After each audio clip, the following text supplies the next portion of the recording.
السلام علیکم ورحمۃ اللہ وبرکاتہ۔ محترم ناظرین، آج کی اس ویڈیو میں مسئلہ کا عنوان ہے، مسئلہ یہ ہے کہ کیا عورتیں حسن کے لیے، زیب و زینت کے لیے ناک چھدوا سکتی ہے یا نہیں؟ عورتیں اپنی خوبصورت لگنے کے لیے، زیب و زینت کے لیے اگر ناک چھدوائے، سوراخ کرے ناک کے اندر، تو کیا یہ عذرو شرع یہ عمل صحیح ہے؟ شریعت اس بارے میں کیا کہتی ہے؟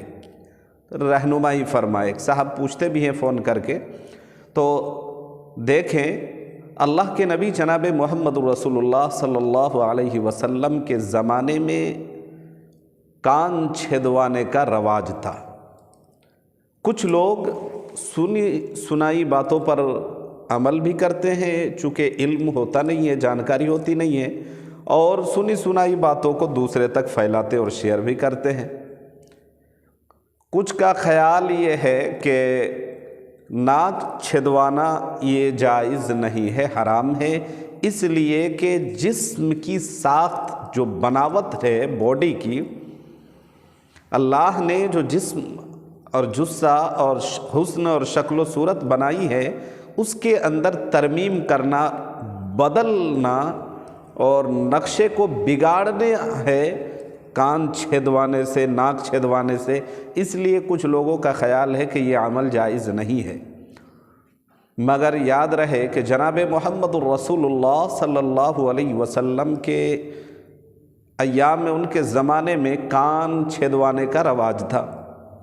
تو اسی پر قیاس کرتے ہوئے ناک اگر چھدوائے، آج کل تو مشین بھی آ گئی ہے، یوں کر کے لگا دیتے ہیں اور دبا دیا جاتا ہے، تو فوراً آنن فانن میں پلک جھپکتے ہی ناک کی چھدوانے کا عمل ہو جاتا ہے، اور پھر اس میں جو ہے نا ناک کی بالی وغیرہ پتہ نہیں کیا ہوتی ہے، اس کو پہنتے ہیں۔ تو یہ عمل جائز ہے، کر سکتے ہیں، کوئی حرج نہیں ہے۔ حسن، زیب و زینت کے لیے، خوبصورت لگنے کے لیے اگر کان ناک چھدوائے خصوصاً عورتیں، تو ان کے لیے جائز ہے۔ ہم مردوں کے لیے یہ عمل بالکل بھی صحیح نہیں ہے۔ اللہ تعالی ہم سب کو شریعت پر کما حقہ جمنے کے ساتھ عمل کرنے کی توفیق دے۔